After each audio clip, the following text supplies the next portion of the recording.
So hi everyone, this is Navdeep. ये video मैं बहुत देर बाद अपलोड कर रही हूँ। आई थिंक 1 मंथ हो गया। 1 मंथ पहले मैंने 90 इडियम्स वाली वीडियो अपलोड की थी और उसके बाद अब तक मैंने कंसिस्टेंसी की धज्जियाँ उड़ा दी बिल्कुल भी कायम नहीं कर पाई मैं अपनी कंसिस्टेंसी को। ठीक है, पहले शुरुआत में फिर भी मैं 1 हफ़्ते में एक वीडियो अपलोड कर रही थी। उस टाइम पे बहुत मुश्किल था मेरे लिए, फिर भी मैं पूरा अपना बेस्ट दे रही थी। फिर एक टाइम आया जहाँ मैंने 1 हफ़्ते में 3-3 वीडियोस भी अपलोड करनी शुरू की और अभी देख लो 1 मंथ हो गया, कोई वीडियो नहीं आई। चलो कोई नहीं, इसका रीज़न मैं अभी बताने वाली हूँ इस वीडियो में। और बात करते हैं कि मैं क्यू कार्ड्स कैसे प्रिपेयर किया करती थी वीडियोस के लिए। ठीक है, मेरे खुद के कितने बैंड्स आए हैं स्पीकिंग में स्पेशली। ठीक है, और आगे मैं कौन सी वीडियो अपलोड करूँगी सब इस वीडियो में बात करते हैं। तो लेट्स बिगिन। सबसे पहले तो मेरी वीडियो को लाइक कर दो और सब्सक्राइब कर लो, चैनल को शेयर कर दो और क्या रह गया अभी, हाँ वो घंटी शंटी बजा दो। ठीक है, तो शुरू करते हैं। क्या हुआ कि पहले तो शुरुआत में मैंने आइल्स कब की 2019 में। ठीक है, 2019 में मेरी आइल्स हो गई और उसके साथ साथ मैं क्या करती थी, मुझे याद है मेरी क्लासमेट एक होती थी, उसका और मेरा सेम इंटरेस्ट था टिकटॉक बनाने में। हम दोनों टिकटॉक बनाते थे और जस्ट लिपसिंग करनी होती थी, लेकिन हमें बड़ा मज़ा आता था। कैमरे के आगे आओ, सामने आओ, जैसे कि सभी को बड़ा क्रेज़ था, बहुत सारे लोगों को क्रेज़ था, मैं भी उनमें से एक ही थी। ठीक है, तो मेरी फ्रेंड थी, मैं थी, साथ में बनाते रहते थे टिकटॉक।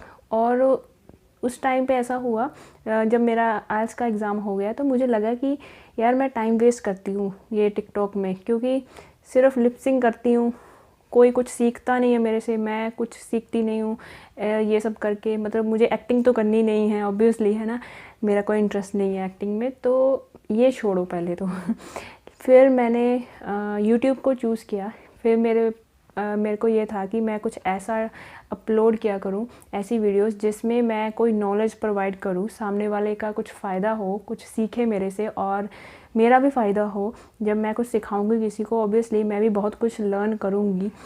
फिर मैंने आइल्स के बारे में सोचा। हालांकि मैं सोच रही थी कि हर एक मॉड्यूल के ऊपर मैं वीडियो डालूँगी, लेकिन अब जहाँ तक मेरा खुद का एक्सपीरियंस था वो ठीक ठाक था, है ना।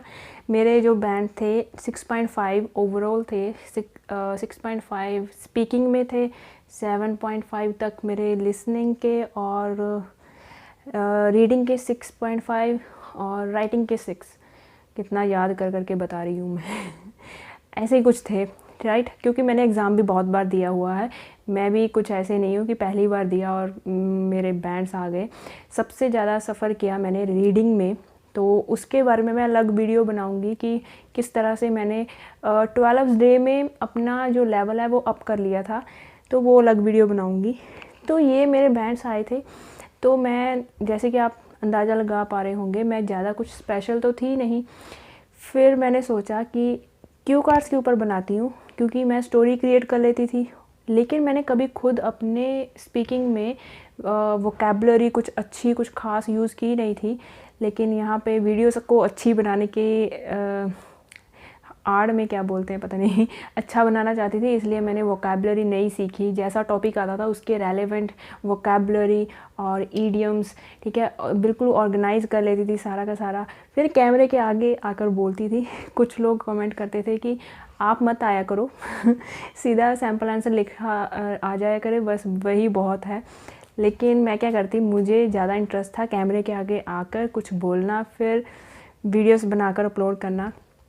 तो अगर मैं ऐसा नहीं करती थी तो मेरा इंटरेस्ट ही नहीं था, मेरा यूट्यूब ही बंद हो जाना था ऐसे तो, क्योंकि मेरा इंटरेस्ट था कैमरे के सामने आना। और इस इंटरेस्ट ने मेरे से क्या क्या करवा लिया, जो काम मेरे से ज़्यादा, मतलब मैं खुद भागती रहती थी आइल्स के टाइम कि जल्दी जल्दी हो जाए, एग्ज़ाम दूँ और बाहर जाऊँ, अब्रॉड जाऊँ। लेकिन उसके बाद जब मैंने ये निश ऐसी चूज़ कर ली अपने यूट्यूब चैनल के लिए कि जिसमें मुझे खुद को प्रिपेयर करना पड़ता था। वीडियोस डालने से पहले मुझे खुद अपनी इंग्लिश अच्छी करनी पड़ती थी।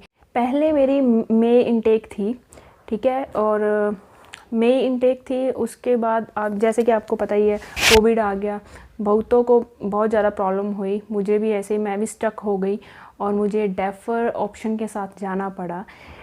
सितंबर इनटेक करवाई, फिर बाद में फिर से सिचुएशंस वैसी ही थी, फिर मैंने चेंज करवाई इनटेक जनवरी। 2 ऑप्शंस होती हैं सिर्फ डेफर करवाने की, तो मैंने दोनों की दोनों लगा दी थी।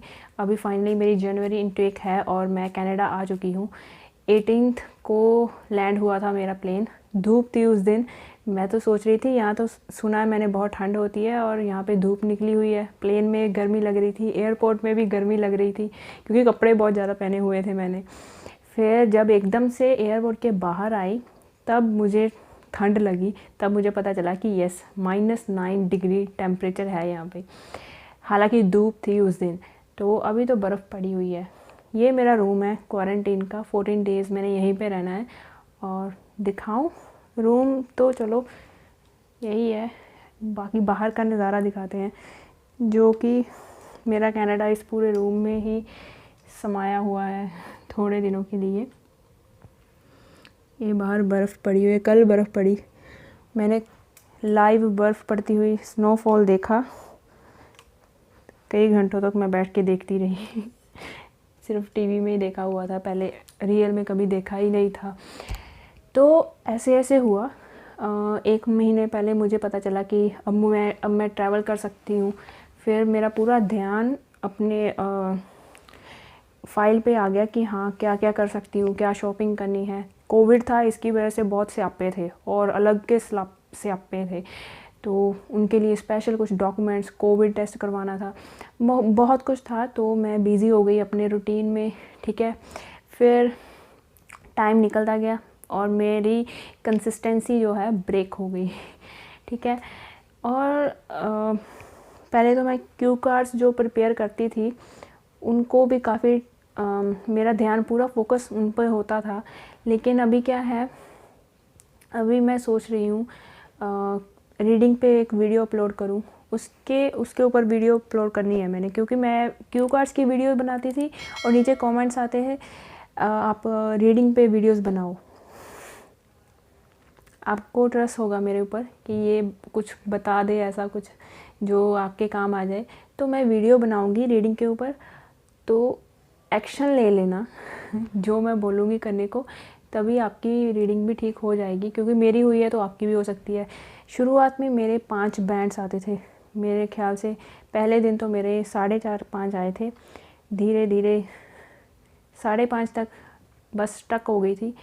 फिर मैंने कुछ ऐसा किया 12 डेज़ में, 12 दिन में कुछ ऐसा किया कि मेरी जो रीडिंग थी वो 5.5 से 7 बैंड तक और 6.5 बैंड तक लेवल आ गया मेरा, ठीक है। तो वो मैं शेयर कर दूँगी एक और वीडियो में। चलो फिर मिलते हैं